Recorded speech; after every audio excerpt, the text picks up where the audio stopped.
capítulo 10, versículos de 1 a 9. Antes de nós entrarmos na mensagem, eu gostaria de saber de vocês, se vocês acham que a presença de Deus ela faz a diferença numa família. Quem acha que a presença de Deus faz a diferença numa família, levanta a mão aí. Algumas pessoas talvez não achem isso porque talvez estejam vivendo momentos de lutas, momentos de tribulações, e ainda por não conhecer o Senhor, acha que não faz diferença nenhuma. Mas você já parou para pensar, você que está aqui hoje, que foi alcançado pelo amor de Deus, se você não tivesse conhecido o Senhor, onde você estaria hoje? Como seria a sua vida sem a presença de Deus? Queridos, nós estamos tão felizes com o que o Senhor tem feito no nosso meio, com tantas pessoas que nós temos visto aqui nesse lugar, que estão sendo transformadas pelas mensagens que elas ouviram, que estão sendo transformadas por ter passado por essa porta e ter conhecido o Senhor. No entanto, o que Deus tem nos mostrado é que aquilo que nós temos experimentado ainda é apenas o começo daquilo que Ele deseja fazer para a expansão desse reino. Quem crê nisso, diga amém. Nós também somos gratos a Deus por ter nos tirado lá do mundo, por ter nos arrancado lá do império das trevas e ter nos transportado para a sua maravilhosa luz, e nos permitir desfrutar da presença dEle, dessa graça tão maravilhosa. Eu, pelo menos, quando fui encontrado por Jesus, eu vivia num mundo perdido, sem esperança, numa vida completamente destruída, até ouvir o Evangelho. Então, a palavra de Deus, implantada no meu coração, fez uma diferença muito grande. Mas o que eu quero dizer para você é que enquanto nós desfrutamos de tudo isso aqui, muitas pessoas ainda estão sofrendo lá fora. Então essas pessoas estão sofrendo como ovelhas que não têm pastor. E eu quero dizer para você que nós não estamos satisfeitos com isso. Essas coisas nos incomodam, em ver que nós estamos aqui, sendo impactados pela presença de Deus, desfrutando dessa atmosfera maravilhosa, mas ainda existem pessoas esperando conhecer a palavra de Deus, esperando conhecer a Deus, e muitos de nós nos calamos, e muitos de nós temos, nos calado, mesmo conhecendo esse amor, mesmo desfrutando dessa presença, e isso tem nos incomodado muito.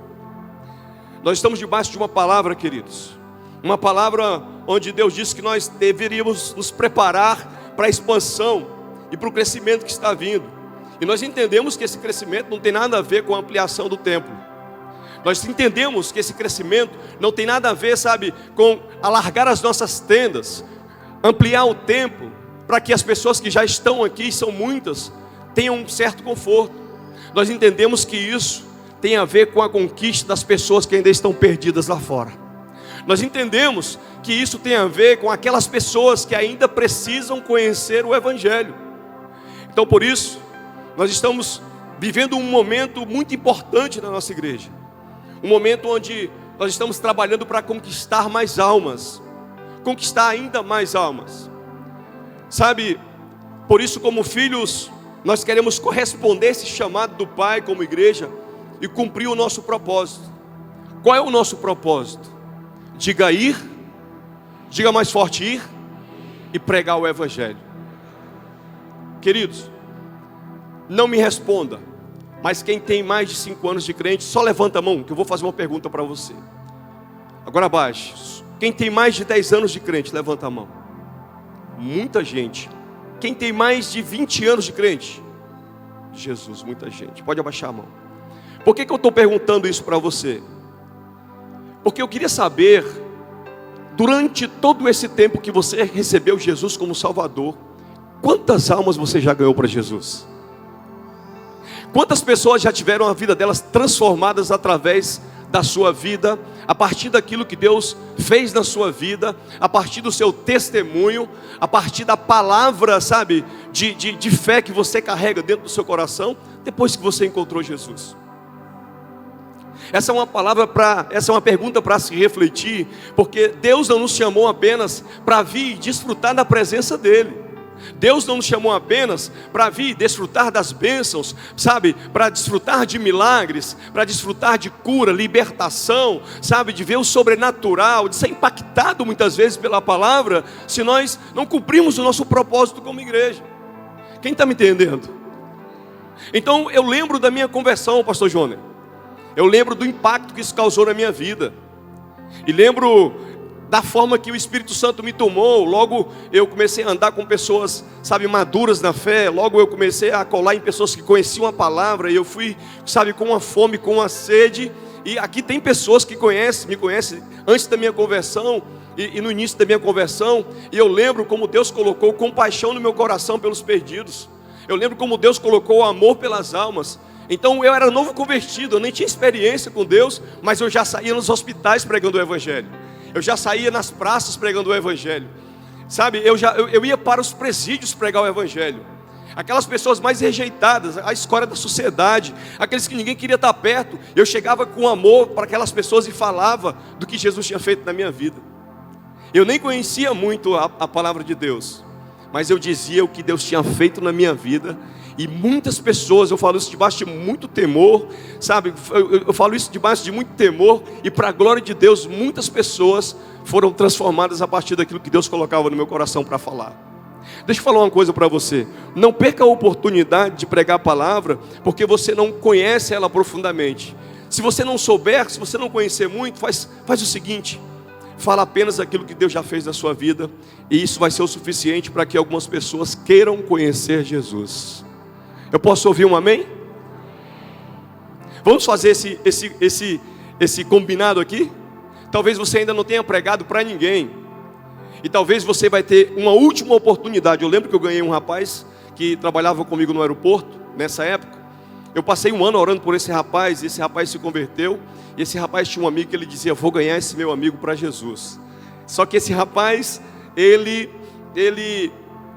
tinha medo porque não sabia pregar. Esse rapaz tinha medo porque ele não sabia o que falar. E eu dizia: conta o teu testemunho, conta o teu testemunho. E aí um dia ele saiu decidido da célula a pregar para esse amigo que ele amava muito. E ele disse que quando chegou no trabalho do amigo dele, todo feliz para falar, o SAMU estava parado na frente do trabalho do amigo dele. E quando ele chegou para ver o que era, não imaginava, mas o amigo dele tinha acabado de morrer. Então tem oportunidades que nós não podemos perder. Então nós estamos vivendo um momento, sabe, onde Deus nos deu uma ferramenta poderosa, uma estratégia de evangelismo, chamado Casas de Paz, onde Deus colocou no nosso coração amor e compaixão por aquelas pessoas que ainda não conhecem a Ele.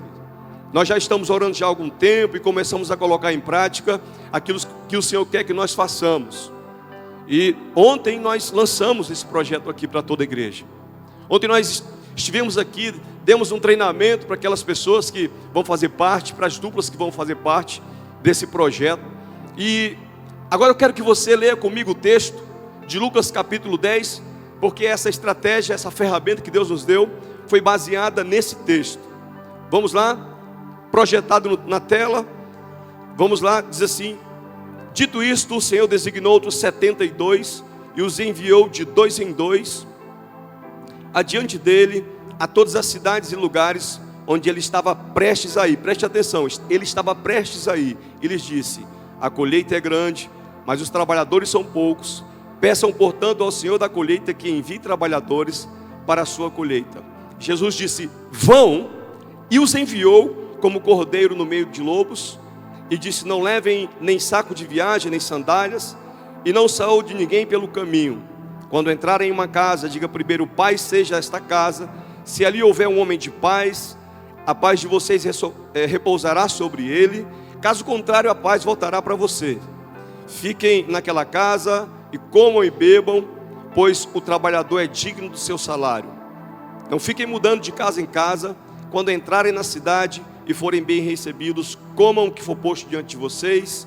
Versículo 9, até aqui ele diz: curem os doentes que ali houver e digam: o reino de Deus está próximo de vocês. Quem pode dizer amém? Quem pode aplaudir o Senhor pela sua palavra?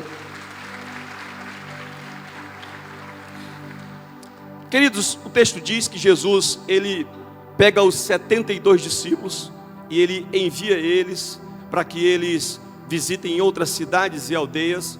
E o texto diz que Jesus dá essa instrução, dá esse comando. Aqui preste atenção, Jesus não está pedindo ou está, pedindo um favor ou está dando uma sugestão. Jesus está nesse momento aqui falando com autoridade, dando uma ordem. Ele disse: vocês têm que ir, porque Jesus sabia que muitas pessoas estavam sofrendo lá fora. Muitas pessoas precisavam ouvir a mensagem, muitas pessoas precisavam dos milagres para que elas fossem tocadas e para que elas recebessem a obra que Deus estava desejando fazer, realizar através dos discípulos. Então Jesus envia esses discípulos. Queridos, por que os milagres aconteciam? Por que os sinais aconteciam? Porque a Bíblia diz que os sinais seguiriam aqueles que crescem no Senhor. Então os sinais, os milagres e as maravilhas eram necessárias para que Jesus chegasse naqueles lugares. Preste atenção, os milagres eram necessários que acontecesse, mas o mais importante do que os milagres era a palavra que deveria ser anunciada. Por isso, Jesus disse: vão e anunciem o reino de Deus. Mas para entender esse capítulo 10 e esses versículos de 1 a 20 de Lucas, capítulo 10 e os versículos de 1 a 20 de Lucas, nós temos que ler o capítulo 9. O início do capítulo 9 fala que Jesus usou essa mesma estratégia com os discípulos, seus 12 discípulos, enviando a eles e dando autoridade sobre espíritos imundos. A Bíblia diz que Jesus envia eles e diz que eles vão curar os enfermos, e que eles vão visitar as cidades, que eles vão expulsar os demônios, e que eles vão anunciar o reino de Deus. Então, muito mais importante do que os milagres, muito mais importante do que os sinais, muito mais importante do que as maravilhas, era o anúncio do reino de Deus. Então Jesus está treinando os discípulos aqui, para que quando a igreja fosse estabelecida, a palavra de Deus fosse pregada, as pessoas já soubessem ali quem era Jesus. Só que se você for ver o final do capítulo 9, onde Jesus estava chamando os discípulos para segui-lo, alguns rejeitaram essa missão. Alguns eles inventaram desculpas, eles deram desculpas para não seguir a Jesus e não cumprir essa missão com os 72. E é interessante que o texto começa dizendo: depois dessa rejeição, Jesus enviou outros 70. Lucas capítulo 10, versículo 1 diz isso. Isso faz menção a esse momento de rejeição da mensagem de Jesus. Lá no capítulo 9 ainda, quando Jesus envia os discípulos até a cidade dos samaritanos, a Bíblia diz que os samaritanos vão rejeitar a mensagem. E prestem atenção, por que eu disse que a gente precisa ter amor de Deus no nosso coração? Por que eu disse que a gente precisa de compaixão para pregar a palavra de Deus, para ir em busca dos perdidos? Porque muitas vezes nós vamos ser rejeitados, queridos. Isso é normal. Muitas vezes as pessoas não vão abrir as suas portas. Muitas vezes as pessoas vão fechar o seu coração para a mensagem. Isso aconteceu com os discípulos. Isso aconteceu com Jesus. E preste atenção que no momento em que eles foram rejeitados pelos samaritanos, naquele momento o discípulo do amor, aquele que encostava a sua cabeça no peito de Jesus, conhecido como discípulo do amor, por não ter sido recebido da forma em que ele gostaria, ele chega para Jesus e diz: Senhor, os samaritanos te rejeitaram. Senhor, os samaritanos não quiseram ouvir a tua mensagem. Senhor, o Senhor não quer que a gente mande fogo do céu para destruir aquela cidade? O Senhor não quer que a gente mande fogo do céu para destruir aquelas pessoas porque elas rejeitaram a tua palavra? Olha só, o discípulo do amor disse isso. E Jesus responde: vocês ainda não entenderam de que espírito vocês são. É importante entender de que espírito nós somos, porque se nós não entendermos aquilo que Deus tem para nós, a missão que Deus tem para nós, nós não a faremos, e ainda a faremos da forma errada. Então ali nós vemos algumas pessoas que tiveram a oportunidade de seguir a Jesus e serem enviadas por Ele, mas não foram porque demonstraram desinteresse e um coração inadequado. Um coração inadequado para receber essa missão. Ao olharmos a resposta que o Senhor deu a cada um deles, podemos saber porque existem pessoas que não são usadas na obra de Deus. Você vai lá, se você estiver anotando a mensagem, anote esse texto, Lucas capítulo 9, versículos 57 e 58, e lá você vai ver um homem que não foi com Jesus, porque não estava disposto a abrir mão da sua comodidade. Sabe, ele chega para Jesus, querendo servir a Jesus, seguir a Jesus, esperando receber alguma coisa em troca. Ele queria andar com Jesus e queria fazer a obra do Senhor, porque ele estava querendo receber. Deixa eu te falar uma coisa. A primeira coisa que nós temos que ter consciência quando nós formos seguir a Jesus é que nós temos que viver uma vida de entrega. Diga para o seu irmão, vida de entrega. É uma vida de entrega, é uma vida de sacrifício, é uma vida onde nós devemos abrir mão da nossa comodidade para que algumas pessoas conheçam o amor de Deus. Então, se a gente não estiver disposto a pagar o preço como esse homem não esteve, nós não vamos seguir o Senhor e nós não vamos cumprir a nossa missão. Ele disse: Senhor, deixa eu te seguir. A resposta de Jesus para ele disse: as raposas têm covis, as aves dos céus têm seus ninhos, mas o Filho do Homem não tem um hotel 5 estrelas. O Filho do Homem não tem onde reclinar a sua cabeça. Naquele homem entristecido, resolveu abrir mão daquele convite de cumprir aquela missão com os discípulos que Jesus estava levantando. Então, queridos, é hora de fazer um grande esforço para ver essa conquista que glorifica o nosso Deus, buscando as pessoas que ainda estão perdidas lá fora.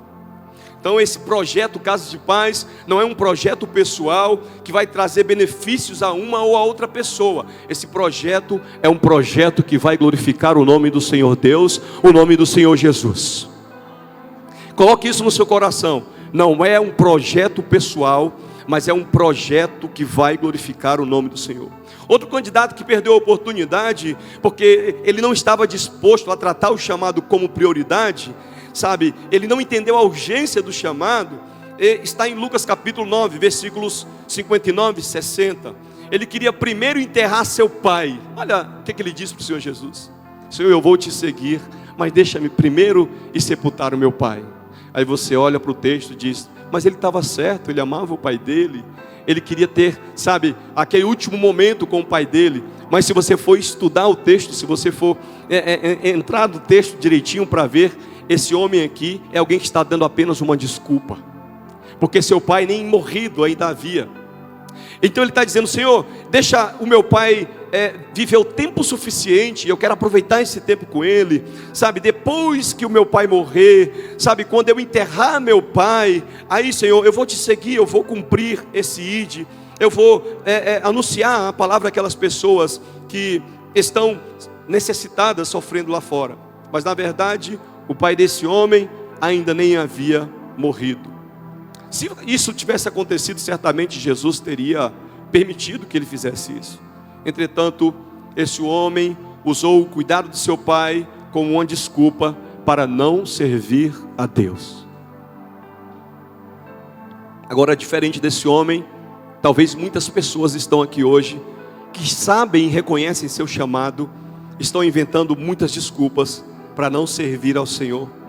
Muitas pessoas estão vivendo uma vida disfuncional e ainda continuam dando desculpa para não servir ao Senhor. Muitas pessoas estão vivendo uma vida destruídas e vivem dando desculpas para não servir ao Senhor, para não ser esse instrumento nas mãos dele. Em outras palavras, aquele homem estava dizendo: Senhor, eu estou muito ocupado, sabe, e no dia que meu pai morrer e eu não tiver mais nada com que me preocupar, então eu te servirei. Muitas pessoas hoje vivem assim, queridos, nesse mar de desculpas. Ontem eu ouvi uma frase do pastor Marquinhos que me impactou muito, eu ainda não tinha ouvido. Ele disse: Deus pode te levantar de qualquer situação, Deus pode te levantar de qualquer coisa, menos das suas desculpas. Isso quem vai fazer é você. Então esse homem estava preso nas suas desculpas. Queridos, nós devemos entender que o reino de Deus é importante. Por isso que Jesus falou muito sobre o reino, muito sobre o reino, muito sobre o reino, sobre o reino. Até porque nós não somos daqui, nós somos de lá. Um dia nós teremos que retornar para o reino do qual o Senhor mesmo nos escolheu antes da fundação desse mundo. É por isso que em Mateus capítulo 6, versículos 33, diz assim: buscai primeiro o reino de Deus e a sua justiça, e as outras coisas serão acrescentadas. O terceiro homem, ele também não participou da missão, porque ele olhou para Jesus e ele não tinha disposição para ir para o ministério. Ele não tinha disposição para servir. Uma vez que nós decidimos andar com Jesus, a servi-lo, a Bíblia diz que nós temos que pegar a mão, lançar aqui no arado e nós não devemos mais olhar para trás.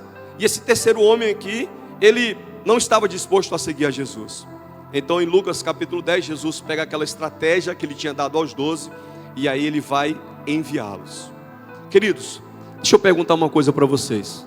Como é que as pessoas que estão lá fora vão ouvir falar do Senhor se nós não formos lá e pregá-los? Romanos capítulo 10, a partir do versículo 14, a Bíblia diz: como crerão em quem não ouviram? E como ouvirão se não há quem pregue? E como pregarão se não forem enviados? A Bíblia diz que nós temos que entender que o Senhor nos chamou. E provavelmente na sua família, do lado da sua casa, no seu bairro, no seu trabalho, muitas pessoas estão precisando de paz. Vocês já perceberam, queridos? Vocês já perceberam quantas pessoas estão vivendo vidas destruídas, casamentos desfeitos? Existem lares que nós sabemos que existem filhos que não falam com seus pais, irmãos que não falam com seus irmãos, sabe, uma vida completamente destruída. E nós temos a palavra de paz que eles precisam. Jesus, ele disse que ele era o príncipe da paz. Ele disse: a minha paz vos dou, não como o mundo dá. Não perturbem os seus corações e nem tenham medo. E o que nós temos mais visto nesse mundo são pessoas perturbadas, que vivem sofrendo com vários tipos de problemas emocionais e que vivem com medo. E nós temos essa palavra de paz para alcançar essas pessoas. Quem tem a paz de Jesus? Deixa eu ver aí. Quem tem coragem de compartilhar essa paz com as pessoas, diga amém. Hoje eu quero encorajar você a se levantar como um semeador da paz, para ir no encontro dessas pessoas que estão sofrendo e ministrar, sabe, a paz de Jesus ao coração dessas pessoas. O que é interessante é que Jesus disse que os discípulos deveriam ir, porque Jesus iria visitar aquelas casas. A primeira coisa que eu aprendo é que essa missão não é uma missão que partiu de mim, ela partiu do Senhor.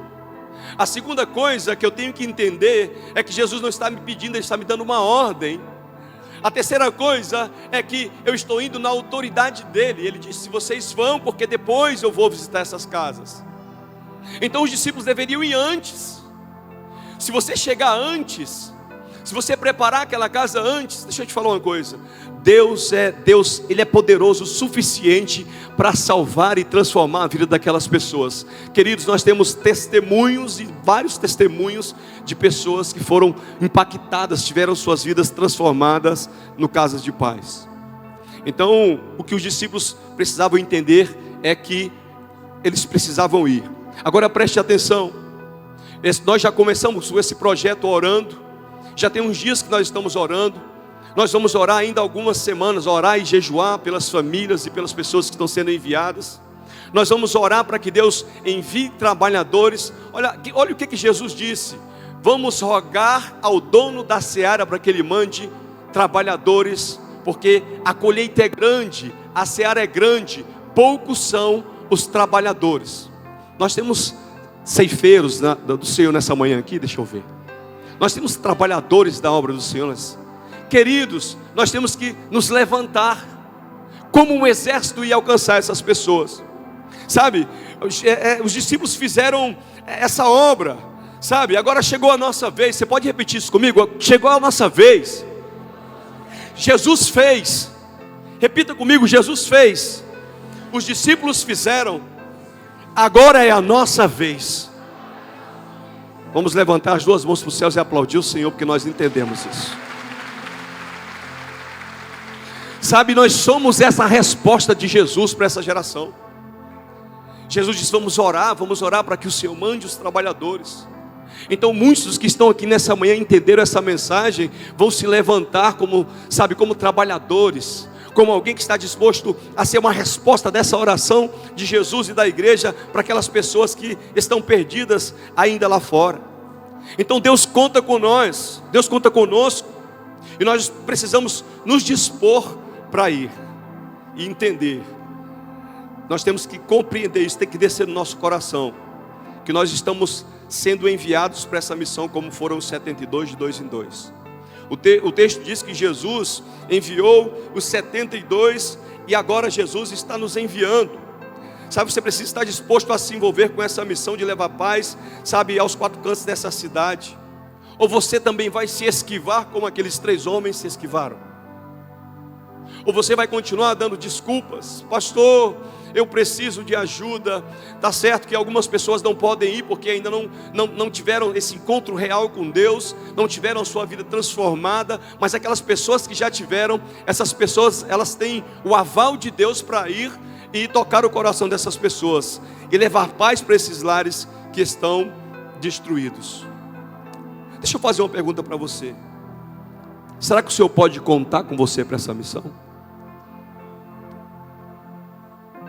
Será que se o Espírito Santo que habita em você, se Ele habita em você, tem um detalhe muito importante: se o Espírito Santo habita em você, Ele vai te convencer que as pessoas não podem mais sofrer debaixo do seu nariz, que as pessoas não podem mais quererem colocar fim no seu casamento, nas suas vidas, sabe? Porque elas estão sofrendo ataques espirituais malignos, sendo que você tem autoridade para acabar com essa festa do inferno. Então que o Espírito Santo te convença disso. A Bíblia diz que eles foram, visitaram aquelas cidades, gente, e foi tão poderoso aquilo que aconteceu, que a Bíblia diz que eles voltaram possuídos de alegria. A Bíblia diz que eles voltaram possuídos de alegria, eles voltaram cheios de alegria, transbordando de alegria, porque eles eram inexperientes. Aqueles discípulos eram inexperientes. Pastor Rio disse, isso é uma heresia. Queridos, os discípulos que mais passaram tempo com Jesus, passaram de 3 anos a 3 anos e meio. Isso é muito tempo? Então esses 70, eles ficaram impactados por aquilo que Deus fez através da vida deles. Eu quero dizer para você que Deus vai te impactar com aquilo que Ele vai fazer através da sua vida. Deus vai impactar a sua vida e vai impactar a vida das pessoas, sabe, que ouvirem aquilo que Deus tem para fazer através de você, através das palavras que serão liberadas através da sua língua, em nome de Jesus. Você só precisa se dispor e crer. Eles voltaram cheios de alegria, dizendo: Senhor, até os demônios se submetem em teu nome. E Jesus sabia o que eles tinham causado no inferno, o impacto daquela decisão em receber o ID, em cumprir o ID, em semear paz nos lares. Jesus sabia o impacto que aquilo tinha causado a Satanás. Jesus disse: eu vi Satanás caindo do céu, quando os discípulos estavam sendo enviados. Ele estava dizendo: eu vi que o poder que vocês tinham teve capacidade de destruir as obras do diabo na vida de muitas famílias. Eu vi que a palavra que vocês liberaram sobre aquelas famílias teve poder, sabe, para curar os enfermos. Eu vi que a palavra que vocês liberaram aquelas famílias teve poder, sabe, para expulsar os demônios. Eu vi Satanás caindo dos céus.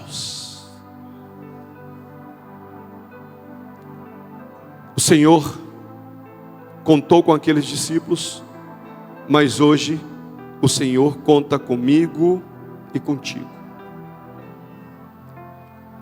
Esse texto, voltaram cheio de alegrias, diz respeito à alegria da experiência de ser usado por Deus para ministrar paz sobre as pessoas. Sabe, nenhum outro trabalho vale mais a pena do que esse. Essa recompensa de saber que nós somos um instrumento de Deus para transformar a vida das pessoas. Queridos, eu lembro muito bem, no dia em que eu ouvi a palavra de Deus.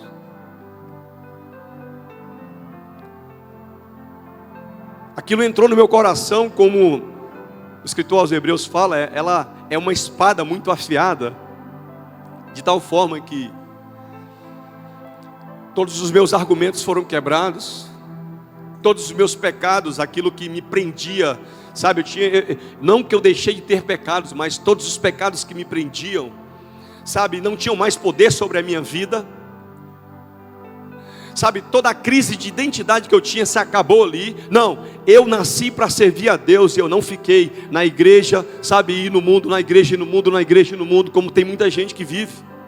A partir do dia que eu compreendi a verdade, é claro que isso leva um tempo, eu passei mais de 3 anos para me firmar, mas quando a palavra de Deus encontrou lugar no meu coração, a minha vida foi transformada. Eu creio muito, queridos, eu creio muito, muito, muito mesmo, que muitas vidas serão transformadas através daquilo que nós iremos fazer nesses dias. Quem crê junto comigo, diga amém. Talvez você se ache fraco, talvez você se ache incapaz, talvez você se ache indigno, talvez você se ache fraco. Deixa eu te falar, você é um forte candidato a ser uma pessoa usada por Jesus para transformar a vida das pessoas. Existem pessoas que foram transformadas por essa palavra, estão aqui há 5, há 10, há 15, há 20 anos. Existem pessoas que serão transformadas por causa dessas visitas que nós iremos fazer nos lares. Eu quero encorajar você a sair desse lugar com essa convicção, a mesma convicção que Jesus obteve quando ele fala lá em Isaías no capítulo 61, o Senhor me ungiu para pregar as boas novas de salvação às pessoas, a curar os enfermos, libertar os cativos e oprimidos do diabo. Essa mesma convicção é a convicção que você vai sair daqui nessa manhã. A Bíblia diz que Jesus, ele veria o fruto do seu penoso trabalho e ficaria satisfeito. Olha só o que esse texto diz, Isaías 53:11. Jesus veria o fruto do seu penoso trabalho e ficaria satisfeito. Hoje nós somos esses frutos, mas Jesus vai se alegrar ainda mais com os frutos que nós ganharemos para Ele, em nome de Jesus. Você só precisa se dispor, porque o poder e a autoridade é de Deus, e você precisa se colocar apenas à disposição dEle, e se deixar ser um instrumento nas mãos de Deus para levar a paz de Deus, a paz que excede todo o entendimento aos lares que necessitam. Fique de pé em nome de Jesus.